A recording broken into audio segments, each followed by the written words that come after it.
지역 맞춤 부동산 세미나 우리 동네 맛동산 자세한 내용은 영상 하단의 링크 혹은 3프로 앱을 통해서 확인하세요. 우크라이나의 부패라고 하는 것이 어느 정도로 만연해 있고 고질적이냐면 올해 1월에 우크라이나 차관급 4명이 날아갔어요. 부패 스캔들로. 그때가 언제냐면 러시아가 주로 우크라이나 인프라를 공습을 주로 해갖고 우크라이나 국민들이 전기도 끊기고 난방도 끊기고 고생하고 있을 때였거든요. 인프라부 차관이 발전기 구매를 해서 뇌물 받은 거예요. 국방부 차관은 그 최전선 부대 급식비, 예를 들어 계란이 700원이면 그거를 3배로 뻥튀기를 해서 2,100원 이런 식으로 그렇게 해서 날아가고, 그 다음에 그 대통령실의 차관급 국장 같은 경우에는 인도주의 구호용품 들어온 차량을 이제 개인이 유용하다가, 그 다음에 검찰 부총장은 아까 출국 금지돼 있다고 했잖아요. 근데 스페인으로 휴가 갔다 와갖고.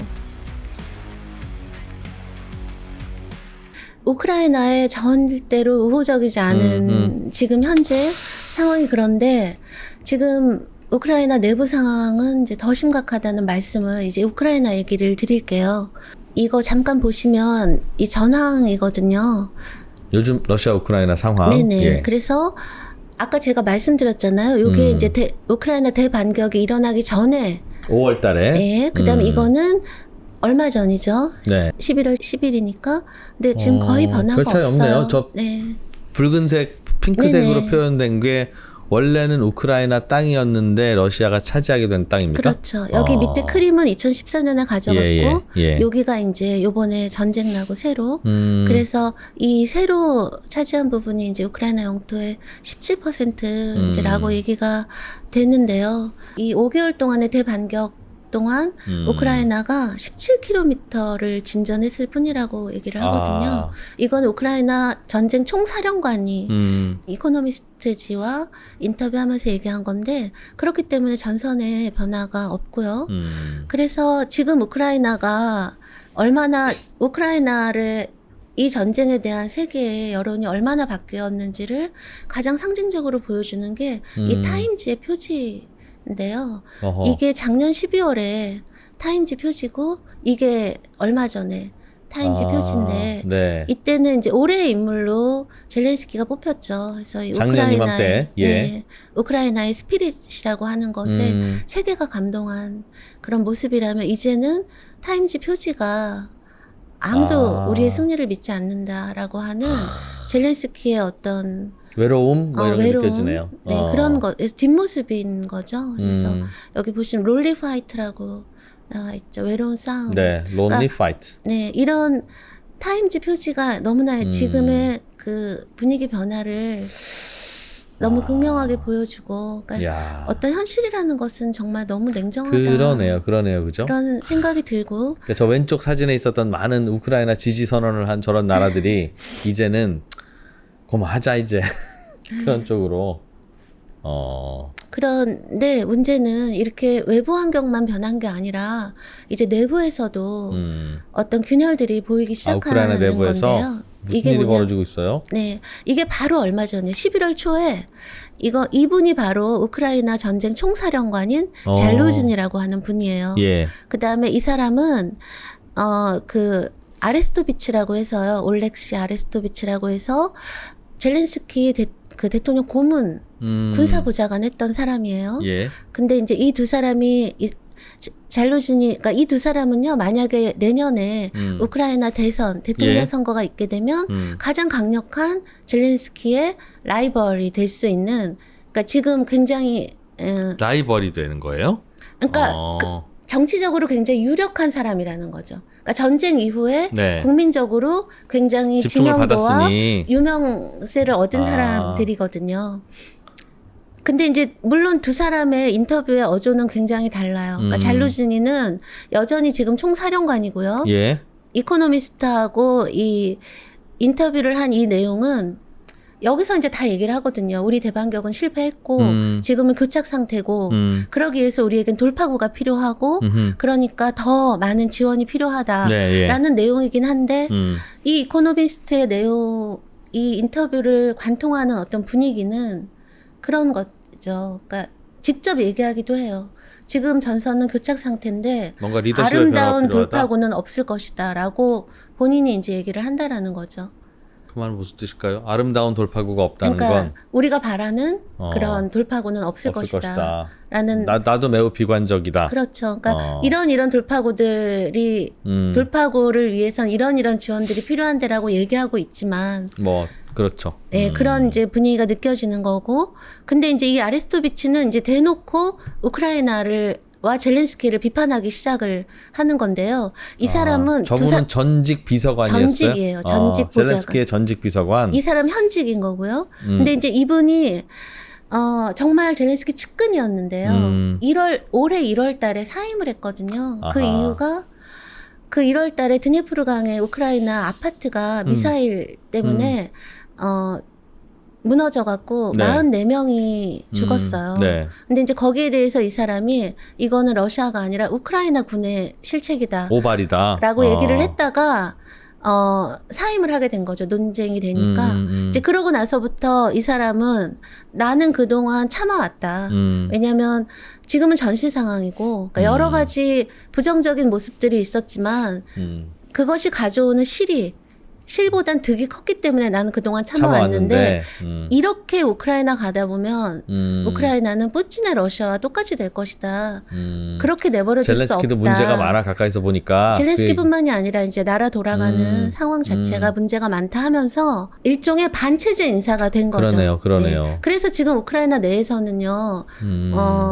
러시아의 스파이다 막 이러면서 굉장히 하하. 이제 비판을 받고 있는데 근데 어쨌든 이 사람이 지금 내년 대선 선거 출마하겠다는 출마 선언을 했어요. 네. 그래서 지금 이게 뭐냐면 이 사람이 러시아 신문하고 인터뷰를 한 건데요. 근데 이 러시아 신문은 메두자라고 러시아의 대표적인 반 푸틴 반 체제 신문이에요. 어허. 그러니까 푸틴 쪽 신문이 아니고요. 거기랑 인터뷰를 하면서 내년 우크라이나 대선에 출마하겠다. 그러면서 이 사람이 뭘 유권자들에게 약속했냐면 러시아하고 평화협상 맺겠다라는 아하. 거를 약속을 했다라고 네. 하면서 자기가 이렇게 나서는 이유는 우크라이나를 푸틴의 러시아와 똑같이 만들 수는 없기 때문에 라고 얘기를 하거든요. 근데 이 사람은 어떻게까지 지금 주장을 하고 있냐면 점령 영토 포기하자라고까지 얘기를 하고 있어요. 그러니까 러시아에게 점령된 영토는 일단 포기하고 전쟁 멈추고 평화협상 맺고 그리고 나서 우크라이나는 나토에 가입하자. 그러니까 문제되는 부분 잘라주고 나토에 가입을 하고 그 주고받자는 얘기네요. 아니 근데 그게 끝은 아니고요. 그 대신에 우크라이나가 그리고 나서 발전을 이루고 그러면서 조용히 기다리자. 러시아에서 푸틴이 물러나기를. 그러면서 이 사람이 하는 말이 적어도 푸틴 다음에 리더가 되는 사람은 푸틴보단 제정신이지 않겠냐. 그때 그 점령 뺏긴 영토에 대해서 다시 협상하자. 시작하자라고 하는 이제 얘기를 하고 있어요. 근데 제가 이제 이걸 보여드리는 이유는 이제 이런 식으로 우크라이나 내에서도 다른 의견들이 이제 있을 수 표면화되고 그렇겠네요. 있는 상황인데 이런 상황들이 이런 장면들이 연출되는 이유는 우크라이나가 그만큼 지금 심각한 상황이기 때문이거든요. 이제 그 부분을 제가 말씀을 드릴게요. 그러니까 이런 그러게요. 개인적인 네. 어떤 뭐 이런 부분이 아니라 이런 개인들의 어떤 절망 또는 이렇게는 도저히 안 된다라고 하는 어떤 도전이라고 예. 하는 것이 개인적인 결단이 아니라 우크라이나의 어떤 현실이라고 하는 현실 것, 반영하는 거다. 에 맞물려 있다라고 하는 것이죠. 그 우크라이나 안에서는 이런저런 생각이 있을 텐데 이렇게 됐으니 현실적으로 양보할 거 양보하고 빨리 전쟁을 멈춥시다 하는 데도 있을 거고 무슨 소리냐라는 반론도 있을 텐데 항상 우리도 경험했잖아요. 옛날에 청나라하고 전쟁할 때도 주전파와 그쵸. 화해파가 있었고 예. 모든 전쟁이 다 그렇긴 한데 대체로는 명분에서는 열심히 죽을 때까지 싸우자고 하는 쪽이 이기긴 하죠. 토론에서는. 네. 비슷하겠네요. 우크라이나 안에서도 현실적으로는. 어떤 일이 벌어지고 있어요? 우크라이나 네, 안에서의 그래서 토론은? 네. 지금 이프로님이 말씀하신 그 부분에 대한 이제 이야기들이 예, 될 거거든요. 그러니까 세계가 만약에 우크라이나 그 러우 전쟁에 대한 피로감을 느낀다고 한다면 예. 우크라이나 국민은 국민들도 오죽하겠어요. 그렇겠죠, 그러니까 그분들은 피로라는 말로 다 담을 수 없는 어떤 그런 감정들을 가질 수밖에 없는 것이죠. 예. 그리고 그런 이제 변화들이 지금 보이기 시작하는 거고, 그게 이제 사회적인 현상으로 이제 나타나기도 하는 거고, 이제 그런 부분들을 제가 말씀을 드리려고 하는데, 네. 제가 지금부터 우크라이나에 대해서 말씀드리는 거는요, 러시아 자료는 하나도 사용하지 않았어요. 아, 우크라이나 안에서? 그쵸. 우크라이나 통계, 우크라이나 자료, 우크라이나 보고서, 예. 우크라이나 신문 또는 영미권 신문. 요렇게만 해서. 우크라이나 내부의 목소리다. 그렇죠. 러시아의 왜곡이 가미되지는 그러니까 않아요. 러시아의 어떤 프로파에 그건 의해서 아닌- 왜곡된 그런 자료는 아예 네네. 사용하지 않았다는 말씀을 드리고요. 그래서 이게 이제 우크라이나의 독립 싱크탱크 중에 미래연구소, 우크라이나 미래연구소라고 하는 곳이 있는데 그 미래연구소에서 요 2023년 5월 4일에 발표한 인구 통계예요. 네, 네. 인구 통계에 따르면 전쟁 전에 우크라이나 인구가 3,760만이었는데 전쟁 나고 그중에 2천만이 외국으로 피난을 갔어요. 아. 그래서 그중에 1,200만 명이 돌아왔어요. 아하. 그러면 아직 860만 명 정도는 그러네요. 외국에 있는 거예요. 3명 나갔다가 2명만 돌아온 셈이네요. 그렇죠. 대충. 근데 2명 나갔다가 1명 돌아온 거 아니에요? 뭐 거의 그러네요. 네. 네네. 예. 그래서 지금 우크라이나 내부의 인구는 2,900만인데 그중에 노동이 가능한 인구는 1,200만 명이에요. 네. 우크라이나도 뭐 노인 인구 비중이나 뭐 이런 것들. 하여튼 그래서 1,200만 명인데 이 중에 또 2,500만에서 2,900만 명은 실업 상태예요. 근데 이게 우크라이나 전쟁이 일어나고 국내 실향민이 500만 명 정도 발생했거든요. 그러니까 국내 실향민이라는 건 왜 우리 예전 6.25 전쟁 때 서울 살다 부산으로 네네. 이렇게 피난 가는 것 같이 같은. 우크라이나 있긴 하지만. 그쵸. 네. 고향을 떠난 국내 실향민이 500만 명 정도 발생했거든요. 그러다 보면 그 떠난 사람들 중에 직업을 잃는 사람들 당연히 그렇겠죠. 예. 있을 거 아니에요. 그래서 이제 그러면 결국은 지금 우크라이나를 먹여 살리는 건 실제로 일할 900만 사람은 900만 정도다. 명이라는 거죠. 그래서 이 보고서의 제목이 우크라이나에는 GDP를 생산할 사람이 없어질 거다. 이대로 가면. 이라고 하는 게 지금 이제 과장이 아닌 상태예요. 전쟁에서 죽고 다치고 피난 가서 없고 혹은 네. 국가 안에서 이리저리 떠돌다가 네네. 일자리 잃고 근데 이제 이걸 정리해 보면 또 어떤 결과가 나오냐면요. 전쟁 이게 지금 5월이니까 전쟁 1년 3개월 정도 만에 우크라이나 인구의 3분의 1이 피난민이 된 거예요. 1,300만 명이. 근데 그 중에 500만 명은 우크라이나 내에 있지만 예. 900만 명 가까이는 외국에 있는 거예요. 그렇겠네요. 그렇죠? 그러면 인구의 4분의 1이 외국에 있는 거예요. 지금 주로 이제 유럽에 있죠. 예. 근데 문제는 처음에 전쟁 막 시작했을 때만 해도 여건만 되면 다시 나는 돌아가서 싸울 거야. 돌아가겠다라고 했는데 그게 거의 90%였는데 지금은 그 퍼센티지가 점점 내려가서 절반밖에 50%밖에 안 되는 그럼 전쟁 거예요. 끝나도 안 돌아갈 수도 있네요. 그분들도. 그래서 그러니까 이 파니오토라는 분이 있는데요. 이분이 누구냐면 여기 이분이에요. 근데 이 파니오토라는 분이 누구냐면 그 우크라이나의 키이우 국제사회학연구소라는 곳이 있는데 제일 유명한 곳이에요. 그러니까 왜 뭐 그 영미 그 신문에서 예. 우크라이나 통계 같은 거 할 때 예. 다 여기 키이우 국제사회연구소 통계 받아갖고 다 내거든요. 그 우크라이나의 서울대 통일평화연구원 같은 곳인. 예, 그런 거인 거죠. 그러면 이제 그걸 또 우리나라에서 네. 받고 하는 그 주 오리진이에요. 네. 거기 이제 소장님이신데요. 그분이 이제 이런 상황을 보면서 얘기를 하신 거죠. 그러니까 야. 지금도 거의 인구의 4분의 1이 나가 있는데 반이 안 돌아오려 하는데 전쟁이 계속가면 아예 없어지지 않겠냐. 빨리 끝내야지. 그 전쟁이 말이군요. 계속되면 일단 도망가는 사람들 더 나올 거고 그다음에 돌아오려는 사람 안전한 유럽을 두고 아무리 조국이어도 점점 유럽에서는 피난민들이 그쵸. 자리 잡고 이제 직업을 갖기 시작하고 있을 거고. 아, 그러면 전쟁이 늦게 끝날수록 컴백하는 우크라이나인들은 줄어들 그렇죠. 수밖에 없으니. 그러니까 이제 이분이 그래서 한 인터뷰에서 뭐라고 얘기를 하시냐면 이대로 가면 우크라이나는 인구의 절반을 잃게 될 거다. 그러니까 지금 현재 우크라이나는 영토냐 사람이냐의 딜레마에 빠져 있는데 그런데 지금 사회 분위기가 어쨌든 겉으로 절대로 크림까지 다 탈환하기 전까지 전쟁 절대로 안 된다고 하니. 끝낼 수 없다. 영토 절대 양보할 수 없다라고 하는 게 우리 다 알고 있듯이 우크라이나 국민의 90%가 그렇게 생각한다라는 그런 분위기에서는 그러니 휴전하고 우리 빨리 경제 기반을 되찾읍시다. 큰일 납니다라는 얘기를 말을 못 꺼내는군요. 저 민족의 반역자가 되는 아이고. 배신자가 되는 거죠. 그러니까 이 파니오토가 그 얘기를 하면서 그러니까 이건 정부가 이를 고려해야 된다라는 의미심장한 말을 했어요.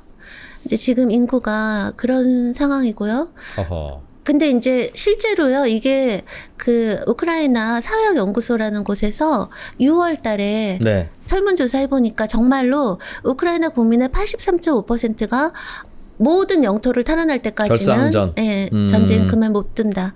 이제 사실인 거죠.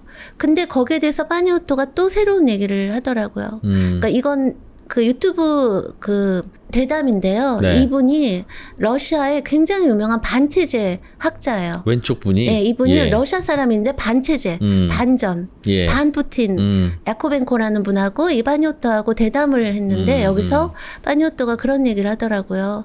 이 90% 영토 양보 절대 불가도 속을 들여다보면 간단하지가 않다. 조건이 전제가 붙는다는 거예요.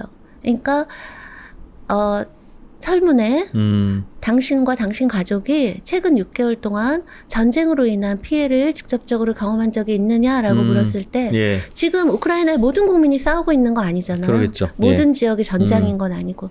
그러니까 거기서 멀어져서 전쟁의 피해를 뉴스로 보는 사람들의 경우에는 영토 양보 절대 불가가 80% 90% 더 그러겠죠. 넘는다는 그러겠죠. 거죠. 예. 근데 그런 피해를 입은 적이 많다라고 하면 그게 절반 아래로 떨어진다라는 거죠. 근데 이건 너무 당연한 뭐 이해돼요. 거 아닐까요? 그런 것도 있고 또 러시아도 지금 전시 상황 안 그래도 그렇지만 네. 뭐 어떤 국가에서 나온 통계 같은 것들 러시아도 우리가 믿어서는 안 되잖아요.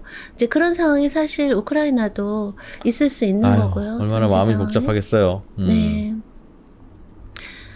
그래서 이제 지금 이런 식의 어떤 뭐 영토 양보 절대 불가라든가 예. 또는 전쟁 지속에 대한 다른 목소리들이 우크라이나 내에서 공론화되기가 되게 힘든 상황이에요. 그러니까 전시 상황인 걸 감안하더라도 네. 지금 우크라이나 내에 어떤 좀 반민주적인 언론 통제라든가 그런 그것도 있을 것들이 거고. 좀 있거든요. 민중들 눈치를 보면서 얘기 못하는 경우도 있을 거고요. 그럼요. 당연히. 그것도 있고요. 예. 자기 지지율이라는 뭐 그럴 것도 수도 있을 생각해야 거고. 되니까. 뭐 아닌 말로 저 얘기하면 돌 맞는 분위기니까. 그렇죠. 우리나라에도 그런 주제들이 굉장히 많기 때문에 2%는 잘 이해합니다. 아, 네. 충분히 논의해야 되는 주제임에도 불구하고 말만 꺼내면 돌 맞는 그런 주제들이 있거든요. 감히 얘기를 못하는 네. 그런 분위기여서 실제로 이제 이분이 누구냐면 우크라이나의 대표적인 평화주의 NGO가 있어요. 아, 평화단체인데 예. 우크라이나 평화주의 운동이라고 하는 단체인데 이 단체가 어느 정도 이 사무총장이거든요. 이분이. 오른쪽에 사진 있는 저분이에요? 네네. 이분이 셸야젠코라고 하는 분인데 예. 이 우크라이나 대표하는 평화 NGO의 사무총장인데 이분이 얼마 전에 러시아의 침략을 정당화했다는 이유로 기소됐어요. 아, 평화하자고 했군요. 그쵸. 근데 네. 이 단체가 어느 정도로 유명하냐면 세계에서 가장 오래된 국제평화기구면서 노벨상을 받은 그 단체가 국제 평화국이라고 있거든요. 네. 거기서 이제 이 단체를 2024년 노벨평화상 후보로 올렸던 이렇게 노미네이트 했던 그런 단체의 수장인데. 사무총장인데 이분이 러시아를 옹호했다라는 이유로 기소돼서 이제 가택연금 상태가 있으니까 전 세계 평화운동 단체에서 이 사람에 대한 구호운동 같은 것들을 야, 지금 묘한 하고 상황이네. 있는 거죠. 그러니까 러시아가 저렇게 침공한 거에도 저 친구들도 사정이 있어 뭐 이런 얘기를 했나 봐요. 아니에요. 그런 건 전혀 아니고요. 어. 그거는 이제 우크라이나 쪽에서 그런 걸 붙인 건데 이분은 러시아의 침공을 정당한 적이 없어요. 한 적이 없고 단지 뭘 주장했냐면 당장 전쟁을 멈춰라. 평화주의자니까. 그다음에 강제 징집에 대해서 거부하는 양심적 병역 거부자들이 있잖아요. 아무리 우크라이나 조국 전쟁이라 하더라도 예. 그 양심적 병역 거부자들에 대한 탄압을 중지해라. 라고 하는 거. 그다음에 그러면서 이 사람이 얘기하는 게 그거예요. 그러니까 어떠한 자기 파괴를 감수하면서까지 타협 못할 악이라는 건 이 세상에 없다. 라는 얘기를 해요. 그러니까 지금 여기 이게 그쪽에서 낸 성명문인데 그거 네. 이 성명문 때문에 결국 기소된 거거든요. 아, 파란 글씨가요? 네네. 이게 예. 그 성명문 안에 있는 내용을 영어로 이제 옮긴 건데요. 예. 그러니까 지금 우크라이나 정부 젤렌스키는 푸틴과는 어떠한 타협도 불가능하다. 라는 것 때문에 전쟁이 계속되고 근데 이제 이 사람이 보기에는 그게 거의 우크라이나를 파괴시키고 있다라고 생각을 하는 거죠. 그렇지만 자기 파괴를 정당화할 정도로 절대로 타협 못할 악이라는 건 이 세상에 없다라는 말이 있더라고요, 여기. 그러니까 그런 신화를 강요한다라는 거예요. 우리 다 죽고 나서 뭐 그 네. 지켜봐야 뭐 하니 좀 그런 생각 말인 좀 해보자 거죠. 그 얘기군요. 그렇죠. 예. 이제 그런 것 때문에 이렇게 되는 이런 상황이 있고요. 근데 이 사람이 얘기했던 이 자기 파괴, 그러니까 자기 파괴라는 게 러시아가 침공했기 때문에 이런 상황이 된 거죠. 아, 뭐 그렇죠. 예, 예. 된 거지만 기본적으로 이제 그런데 이런 파괴적인 상황에서부터 이런 평화 운동하는 사람뿐만이 아니라 우크라이나 시민들도 지금 필사적으로 도망을 치고 있어요. 그래서 그 전쟁 초반에는 정말 아까 이프로님 예, 말씀하셨듯이 외국에 나가 있던 우크라이나 남성들도 돌아와서 조국을 구하겠다고 돌아왔잖아요. 심지어는 우리나라 사람도 거기 가서 막 싸우겠다고 그랬었어요. 실제로 가시기도 하고. 네네. 근데 네. 지금은 상황이 완전히 달라져서 우크라이나 성인 남성들이 어떻게 해서든지 전선에 안 가려고. 투입되는 걸 피하기 위해서 그러니까 불법적인 방법까지도 이제 동원을 하는 거죠. 그러니까 예를 들면 뭐 척추 손상 막 이런 식의 허위 진단서 아하, 예. 병원에서 진단서를 발급받고 아니면 지금 이제 우크라이나는 총동원 상태이기 때문에 네. 18세에서 60세 이상의 남성은 출국이 아예 금지되어 있어요. 그랬을 때 몰래 뇌물 주고 루트를 해서 이제 나가는 거죠. 이런 식으로. 그래서 지금 여기 보시면 이게 뭐 월스트리트 저널이나 가디언 그다음 BBC 다 우크라이나의 우호적인 영미 언론들이잖아요. 그다음에 뭐 르몽드나 이 프랑스 쪽, 그다음에 알자지라, 그러니까 이런 데가 다 지금 이런 뉴스들로 예. 이렇게 덮이는 거죠. 그래서 우크라이나 남성들의 어떤 징지 깊이. 그런데 이제 정상적인 방법으로는 그걸 피할 수가 없기 때문에, 그러니까 우크라이나 남성들이 이렇게까지 절실하게 도망을 가는 이유는 우크라이나가 지금 병력이 너무 모자라거든요. 네. 그렇기 때문에 총동원 체제가 계속 유지되고 있고, 그러면 그 사람들을 충분하게 훈련시켜서 전선에 내보낼 여유가 없어요. 의미 없는 죽음이라고 판단하고 그렇죠. 있나 보군요. 그러니까 우크라이나 SNS를 통해서 그렇게 징집되자마자 바로 전선에 투여돼서 그야말로 개죽음 당하는 거기에 대한 흉흉한 소문들 이제 이런 것들, 그러니까 이거는 정말 뭐 있을 수 있겠죠. 의미 없는 죽음이라는 거죠. 그런다고 나라를 구할 수도 없는 있는 것도 아니고 상황인 거니까요. 이제 그래서 그런 식으로 뇌물죄 같은 것들을 써서 이제 우크라이나 남성들이 필사적으로 그 징집을 회피를 하는데, 문제는 우크라이나가 이 전쟁 전부터도 제가 저번에도 말씀드렸던 것 같은데 부패 문제가 굉장히 심각한 나라거든요. 그러니까 사회 고질적인 네, 이제 공무원들 부패. 라고 말씀드릴 수 있는데, 이런 뇌물, 병역 기피를 위한 뇌물이 그 부패 네트워크를 따라서 이제 기존에 있던 작동하겠군요. 거를 흐르는 거예요. 그래서 예를 들면 허위 진단서 하는데 1,000만 원 뭐 이런 식으로 1,000만 원에서 2,000만 원 정도 이 와중에도 장사를 하는. 네네. 근데 이게 이제 우크라이나의 그런 부패라고 하는 것이 어느 정도로 만연해 있고 고질적이냐면 타임지의 그 젤렌스키 뒷모습 아무도 네네. 우리의 승리를 예, 믿지 예. 않는다. 예. 그거 보여드렸잖아요. 네. 거기에 그게 이제 젤렌스키가 얼마 전에 워싱턴에 갔다가 작년과 다르게 굉장히 좀 푸대접 받고 왔잖아요. 그랬을 때 그 젤렌스키 수행했던 측근들 인터뷰 같은 걸 해갖고 타임에서 이제 실은 거거든요. 네네. 근데 거기에 한 사람이 이렇게 얘기를 했더라고요. 그러니까 지금 우크라이나의 그 관료들이, 공무원들이 내일이 없는 것처럼 훔치고 있다. 그러니까 돈이 이제 엄청나게 쏟아져 들어오고 지원이 들어오면 이제 그런 것 같아요. 올해 1월에 우크라이나 차관급 4명이 날아갔어요. 부패 스캔들로. 전쟁 중에 1월에 차관급이. 예를 들면 해먹다가 그때가 언제냐면 1월이면 러시아가 주로 우크라이나 인프라를 공습을 주로 해갖고 네네네. 우크라이나 국민들이 전기도 끊기고 난방도 끊기고 이러고 고생하고 계실 때였거든요. 네네. 그때 이제 예를 들면 그 인프라부 차관이 발전기 구매 한국 뇌물 금에서 받았구나. 뇌물 받은 거예요. 그래서 날아가고 국방부 차관은 그 최전선 부대 급식비 그거를 예를 들어 계란이 700원이면 네. 그거를 뭐 3배로 뻥튀기 해서 2,100원 받아내고 이런 식으로 계란만 보내고 남는 돈 내가 갖고. 그렇게 해서 날아가고 그다음에 그 대통령실의 차관급 실장 국장 같은 경우에는 인도주의 구호용품 들어온 차량을 이제 개인이 유용하다가 또 뒤로 빼돌려서 암시장에서 돈 받고 팔려고. 아니요 본인이 이제 유용했나 봐요. 뭐 그렇게까지 자세한 사정은 제가 모르겠는데 그 다음에 검찰 부총장은 아까 출국 금지돼 있다고 했잖아요. 와. 근데 스페인으로 휴가 갔다 와갖고 그래갖고 올 1월에 이제 4명의 차관들이 날아갔고 결국은 그 국방부 문제가 너무 심각해서 6개월 있다가 국방부 장관이 경질이 됐어요. 레스니코프가 이 스캔들이 나고 7월에 그리고 나서 이제 바로 얼마 전에 있었던 거는 8월 11일에 젤렌스키가 전국의 전국의 지역마다 모병 책임자가 네네. 있잖아요. 그 모병 책임자를 다 경질을 했어요. 그렇지. 뇌물 받고 뇌물 받고 리스트에서 빼주는 연락 안 됩니다. 당연히 보고했겠죠. 네, 그렇죠. 그러니까 그 전국의 지역 책임자들을 다 잘랐다라고 하는 건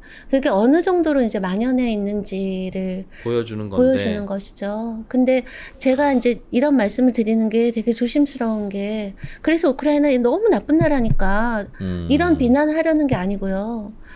이런 상황에서는 국민들이 너무나 힘들다라는 거예요.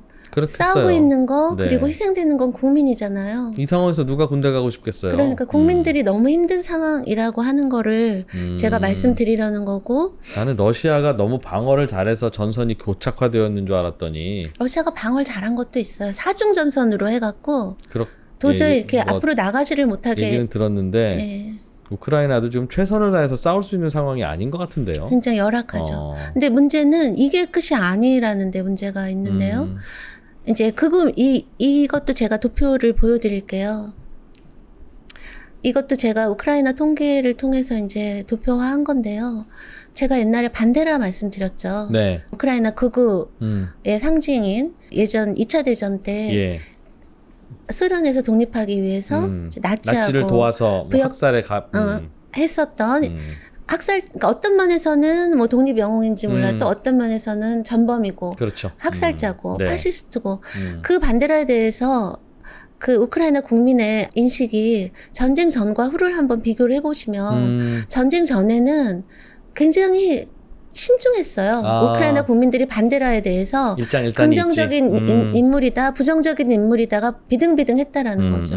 근데 그게 전쟁 후에는 긍정적인 인물이다가 83%까지 올라갔고요. 그다음에 또 이제 어떤 설문조사들을 보니까 우크라이나 국민에게 자신의 이념적인 포지셔닝을 어떻게 하고 있느냐라고 했을 때 민족주의를 선택한 사람이 19%더라고요. 근데 그 전에 전쟁 전에는 그게 한 3에서 4%에 불과했는데, 그러니까 어떤 그 우크라이나의 극우 민족주의 또는 뭐 푸틴이 얘기한 네오나치 문제가 전쟁 전에는 극소수 정치 세력화된 극소수의 문제였다면 어떤 이런 정서라고 하는 것들이 이제 사회적으로 확산되고 있다. 전쟁이라고 하는 위기 국면 속에서 어떤 그런 징후들이 보인다라고 하는 말씀을 드릴 수가 있고 저게 왜 저런 심리로 바뀌었을까요? 러시아와 전쟁하는 거랑 네. 과거에 우크라이나가 독립하는 과정에서 나치와 협력했던 독립 영웅. 그래서 나치와의 협력을 생각하면 부정적이고, 그러나 우크라이나의 독립을 이끌었다는 점에서는 긍정적인 저 사람에 대해서 왜 부정적인 면이 줄어들고 그러니까 그냥 전쟁 상황이니까요. 우크라이나에 대한 네. 애국심. 그럼요. 그다음에 더구나 상대가 그 당시에 반대라도 소련에서 독립해서 이렇게 하기 맞아요. 위해서 했었던 건데 저분이 지금 또 러시아랑 싸웠죠. 러시아잖아요. 네, 그러니까 당연히 그게 그랬겠네요. 어떤 면에서는 그럴 수밖에 없는 것이지만 그러나 반데라주의라고 하는 것 자체가 굉장히 위험한 면이 있기 때문에 네. 또 굉장히 조심해야 될 우려해야 될 면도 그러나, 있는 것이죠. 네. 근데 이제 가장 큰 문제는 바로 사회 분열인데요. 지금 이제 우크라이나 국민은 이렇게 네 부류로 범주화할 수 있다고 해요. 하나는 전장의 국민, 네. 실제 싸움이 벌어지고 있는 곳에서 싸우고 있는, 그다음 후방의 국민, 그다음 집을 떠난 국민. 근데 네. 집을 떠난 국민도 국내에서 떠난 분이 있고 국외로 떠난 분이 있죠. 그렇겠죠. 근데 또 국외로 떠난 분도요, 유럽으로 떠난 분이 대다수지. 그러니까 우리는 그렇게 알고 있지만 러시아로 떠난 사람들도 있겠죠. 있어요. 동남부 지역에서는. 훨씬 네. 더 많아요. 그러니까 유엔 통계로 한 280만 정도가, 그러니까 우리는 유럽 국가 중에 우크라이나 난민을 가장 많이 받아준 나라가 폴란드로 알고 있거든요. 예. 근데 그걸 유럽으로 할 때는 제일 많이 받아준 나라는 러시아예요. 그러니까 유엔 통계로는 280만이 가 있고요. 러시아 자체 주장으로는 530만이 왔다라고 얘기를 세상에. 하거든요. 러시아 입장에서는 정말 해방 전쟁이군요. 그런 상황이에요. 그다음에 또 점령지 국민도 두 부류로 나뉘어 2014년에 점령된 크림과 돈바스는 네네. 점령은 아니지만 그 국민과 이번 전쟁 후에 새로 된 그 4개주의 신규 점령. 그러니까 보시면 한 나라의 국민이 이렇게 많이 분류가 돼요. 근데 이제 문제는 이렇게 많이 이렇게 분류화되어 있는 이분들이 전쟁이니까 어쩔 수 없지 이렇게 서로 이해하고 공감하기보다는 네. 그러니까 분열의 그 양상이 보인다는 거죠. 근데 그런 경우에 어떤 이런 비난, 비판이 가장 핵심 타겟이 누구겠어요? 당연히 러시아계 주민인 것이죠. 그렇겠네요. 네. 배신자 뭐 이런 얘기도 나올 거고. 그러니까 그래서 이제 사실 우크라이나 그 전쟁 전에, 그러니까 우크라이나가 인구 센서스 했을 때 우크라이나 인구의 거의 한 20%, 17%가 러시아인이었고 그게 830만 명 정도 됐었는데 그게 이제 나중에는 특히 전쟁이 일어나고 나서 계속 떠나고 막 하니까 포션들이 계속 바뀌는데요. 그래서 지금은 우크라이나 내에 러시아계 주민이 몇 명인지 정확한 통계가 잡히지를 않는데 근데 어쨌든 지금도 굉장히 많은 수의 러시아계 주민이 있을 거 아니에요. 그분들의 대한 어떤 감정이랄까요? 이게 이제 만만치 않은 거죠. 그래서 올해 5월 통계에 따르면 우크라이나 국민의 거의 40%가 이제 러시아인은 우크라이나 국민으로 쳐주면 안 된다라고 이제 얘기를 하시기도 하고요. 그 다음에 또 문제가 되는 게 지금 점령지 주민이거든요. 점령지에 러시아가 점령하고 있는 곳에 살고 있는 우크라이나 국민. 근데 다행히 우크라이나 국민의 90%가 그분들은 상황 희생자지라고 원칙적으로는 생각을 하세요. 근데 문제는 그게 케바케인 거예요. 그러니까 그 케이스마다 너무 달라요. 그러니까 예를 들어서 그 점령지에서 점령 정부, 러시아한테 월급을 받는 공무원 하는 사람, 거기서 세금 내고 사업하는 사람, 그 다음에 거기서 러시아어로 그 러시아의 지침에 따라 아이들을 가르치는 선생님. 네. 이런 경우에는 또 느낌이 다르겠죠. 네, 이런 사람들은 전쟁이 끝나고 우리 알죠. 우리 일제 때 그냥 국민이었던 사람이 있고 거기 공무원이었던 사람이 있는데 네. 그게 뭐 보는 시각에 따라서 그때 뭐 숨쉬고 있었으면 다 똑같이도 있을 수 있고 야 그래도 어떻게 일본 제국의 녹을 받아라고 하면 또 다른 문제라서. 그래서 그런 분들한테는 전쟁 끝나고 형사 책임을 물어야 된다라고 생각하는 경우가 이제 공무원은 70%, 그러니까 그 국민의 70%가 공무원의 경우는, 그다음에 이제 교사의 경우에는 우크라이나 국민의 50%. 점령당했는데 사표냈어야 된다는 거죠, 그분들은? 그러니까 뭔가 네, 그러니까 이런 게 이제 분열인 거잖아요. 그러니까 전쟁 후에 이게 전쟁이 길어지면 길어질수록 이런 사회적인 분열이라고 하는 거는 정말 어쩔 수 없는 것이고.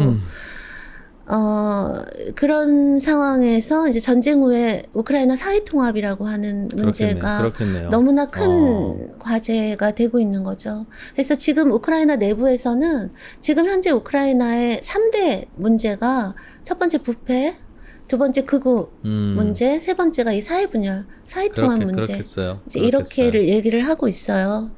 그래서 지금 상황을 지금 이프로님께서도 들으셨지만, 그러니까 전쟁이 우크라이나에서 일어나고 있어요. 러우 전쟁이라 해도 네, 네. 북토는 초토화되고 있고 영토의 17%를 뺏겼어요. 그 다음에 대반격은 완전 실패했거든요. 그러니까 어떤 그 희망이 없어요. 그 다음에 무기 병력 다 고갈되어 있고, 그 다음에 아까 말씀드렸듯이 인구 위기라고 하는 게 국가 존립을 위협할 정도에다가 통치 시스템 부패했고, 당연히 국민들의 사기는 땅에 떨어져 있고, 극우 민족주의 확산하고, 사회 분열 극심하고, 그러니까 어느 면을 봐도 지금 우크라이나는 이 전쟁을 지속할 어떠한 이유도 동력도 찾기가 힘든 상황이라고 하는 거죠. 근데 이제 이 부분에서 사실 그 촘스키라고 하는 왜 미국의 양심이라고 얘기되는 그분이 이 전쟁에 대한 미국의 입장을 하나로 정리를 했거든요. 그러니까 우크라이나인이요. 최후의 한 사람까지 러시아와 싸워라. 단 우리는 안 간다. 우리는 가지 않는다. 그러니까 그 문제는 뭐냐면 러시아를 응징해야 되는데 그러나 핵전쟁은 무섭잖아요. 네. 그러니까 너희들이 대신에 좀 싸워줘. 돈 대주고 그다음에 무기 대주면서 근데 저는 그렇게 생각하는 거예요. 그러니까 만약에 푸틴이 그렇게 절대로 타협할 수 어떤 희생을 치르더라도 그 없애야 할 악이라고 한다면 푸틴이 악이라면 저는 세계가 함께 해야 하는 것이지 그 모든 짐을 그러니까 정의는 구현해야 되겠고 그러나 핵전쟁은 무섭고 그렇다고 해서 대신 돈과 무기를 대주면서 그 모든 짐을 우크라이나 국민에게 지우는 게 맞는가. 그러니까 잘 싸우고 있어도 찜찜한데 더구나 지금 말씀드린 상황이 이렇잖아요. 그래서 또 유럽의 지성, 유럽의 앙심이라고 얘기되는 분 중에 하버마스는 아마 잘 아실 거예요. 유명한 철학자였으니까. 그러니까 그분 같은 경우는 그렇게 얘기를 해요. 그러니까 막 싸워라 하고 있는 거잖아. 난 안 가지만 싸워. 그러니까 그런 호전적인 전쟁 동료는 관람석에서 할 일이 아니다.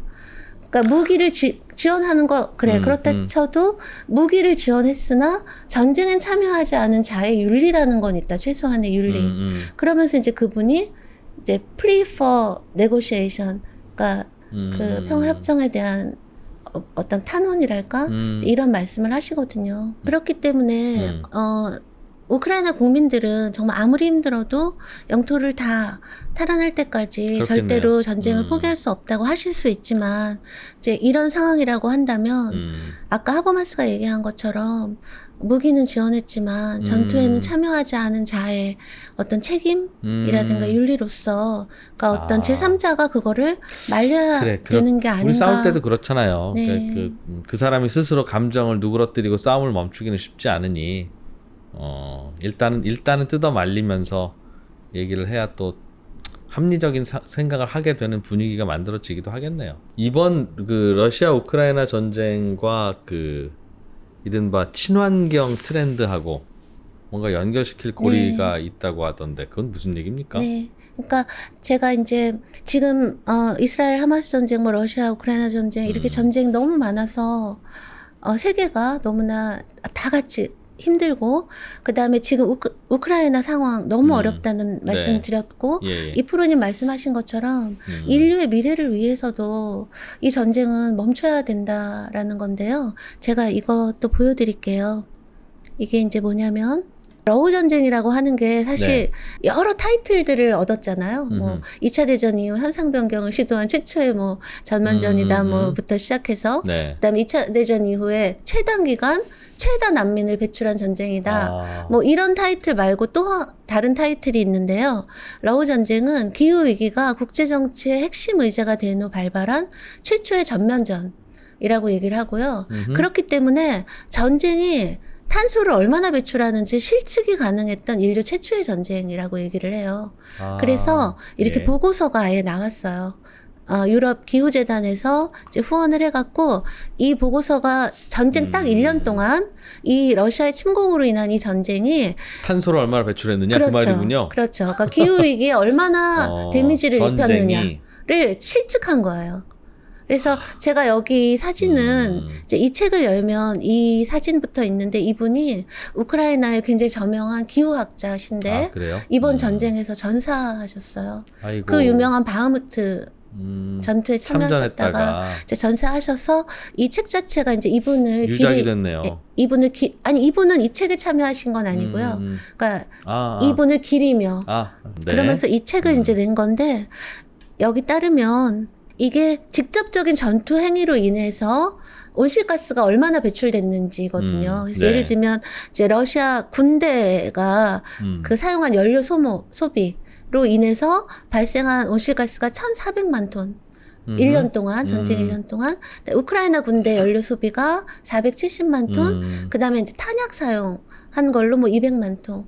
그래서 1년 동안 이 전쟁의 직접적인 전쟁 행위로 인한 그 온실가스 배출이 2,100만, 그 탱크 2,200만 정도 장갑차가 되는 태운 거죠. 경유 뭐 이거 연료로 뭐 이런 태운 그런 거, 것들. 그다음에 그 외의 것들 다. 근데 그런 전투 행위뿐만이 아니라요.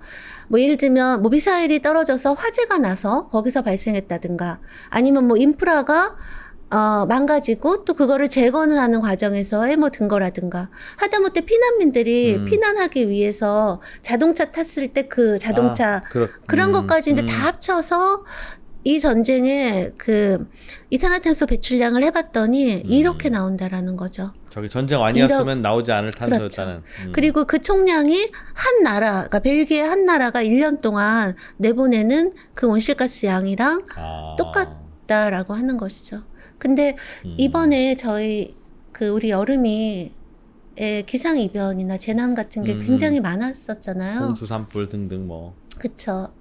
홍수가 날 수 없는 곳 사막에서 막 홍수가 난다든가 여름철에 한겨울 기온이 된다 막 이런 이상한 일들이 이제 그렇게 얘기하잖아요. 지구가 이제는 워밍업을 끝내고 이제 보일링하기 시작했다. 이게 뜨거워지기 시작했기 때문인데 안 그래도 지금 이런 기후 위기가 굉장히 이제 심각한 상황인데 이 전쟁으로 인해서 탄소 배출이 더 많아졌다. 그렇죠. 그렇기 때문에 이제 어떤 면을 보더라도 이 전쟁은 가급적 빨리 평화 협상으로 가야 되지 않을까라고 생각을 합니다. 우크라이나 국민들의 여론 정도가 이제 꽤 걸림돌도 되고 그럴 텐데 우크라이나 대선이 내년입니까? 네네. 그러면 대통령은 지금 젤렌스키가 또 당선이 될 수도 있고. 근데 우크라이나 대선은 상황이 좀 복잡한데요. 네. 법적인 차원이 있고 정치적인 차원이 있는데요. 법적인 차원에서는 대선을 할 수가 없어요. 왜냐하면 우크라이나의 계엄령법에는 계엄 상황에서는 국회의원 선거나 대통령 선거를 못하게 되어 있기 때문에 원래 국회의원 선거 10월에 하기로 됐었던 거 그래서 안 했거든요. 근데 이제 문제는 이게 정치적인 차원이 또 있는데요. 모든 나라가 전쟁한다고 대선을 안 하는 건 아니죠. 아니니까. 당장 우리나라도 한국 전쟁 때 그렇죠. 했죠. 더구나 직선제로 했고 투표율도 80% 부산에서 넘지 않았어요. 그런데다 이제 미국 기존의 동맹이었는데 이제 젤렌스키나 좀 그러니까 손절하는 사람들이 예를 들면 얼마 전에 제가 이름은 기억 안 나는데 미국 공화당 의원이 젤렌스키 너 왜 대선 안 하냐 대선해라 이제 그렇게 얘기를 한단 말이에요. 이제 그런 경우에 이 대선이 갖는 의미는 전쟁이 장기화되니까 이 전쟁에 대한 어떤 그동안 전쟁 수행 능력에 대한 평가도 받고 재심임도 받고 다시 이제 으쌰으쌰 하면서 다시 전쟁 그런 기회가 그러니까 어떤 정당성이랄까요? 뭐 이런 것들을 가지게 되는 기회가 되는 건데 그래서 사실은 젤렌스키가 법적으로는 못하게 돼 있지만 그동안에 한다 안 한다 얘기를 분명히 안 할 했어. 수도 있겠군요. 오히려 이걸 돌파하기 위해서 본인의 리더십에 대해서 근데 재심을. 얼마 전에 안 한다고 했어요. 아, 그랬어요? 11월 7일 날 그냥 분명하게 얘기를 했거든요. 앞으로 뭐 또 바뀔지 모르겠지만 지금은 선거의 때가 아니라 전투의 때고 때다. 조국을 수호할 때고 선거를 하느니 마느니 갖고 정치 쟁점화 하는 애들은 아주 무책임한 사람들이다라고 얘기하고 바로 다음날 계엄령 연장했어요. 알겠습니다. 그렇기 때문에 지금 현재 스코어로는 대선은 안 할 것 같고. 예, 안 할 것 같기는 한데 그러나 이제 계속 그러면 그게 젤렌스키를 마음에 안 들어 하거나 또는 정적이거나 하는 사람들에게 계속 어떤 거리를 주게 돼요. 공격의 빌미를 주겠죠. 알겠습니다. 오늘의 결론은 우크라이나는 이젠 러시아와의 전선이 어떻게 움직이는지 전투의 현황보다는 러시아와 싸우는 우크라이나 국민들 사이에 어떤 여론이 어떻게 움직이는지 우크라이나 내부를 좀 더 들여다보는 게 앞으로 러시아와 우크라이나의 전쟁의 향방을 정확하게 예측하려고 하는 이유가 단순한 호기심이 아니라 우리는 그럼 어떻게 해야 되지 하는 거에 대한 힌트를 그렇죠. 얻기 위해서니까 우리 한반도하고 밀접한 관계가 있기 때문에 그거를 좀 잘 들여다보면 되겠다. 이젠 뭐 영토가 현재 어떻게 됐어요? 이거는 조금 좀 후순위로 미루고 우크라이나 내부의 여론과 그쪽의 뉴스가 어떻게 되는지를 좀 보자. 지금까지는 내가 정리해 줄게라는 게 이문영 교수님 말씀이었어요. 그죠? 아 제가 그렇게 네. 얘기했나요? 그냥 저희가 업데이트 안 하고 그냥 기다리고 있었던 이유가 있습니다. 곧 나오실 것 같아서 저것도 좀 들여다보긴 해야 되는데 그것도 이문영 교수님 나와서 하겠지라고 생각해서 그렇게 한 거예요. 예. 자, 오늘 서울대학교 통일평화연구원의 이문영 교수님 모시고 최근 러시아, 우크라이나 그리고 팔레스타인 전쟁과의 비교 재미있게 유익하게 잘 배웠습니다. 오늘도 시간 내주셔서 고맙습니다. 네, 감사합니다.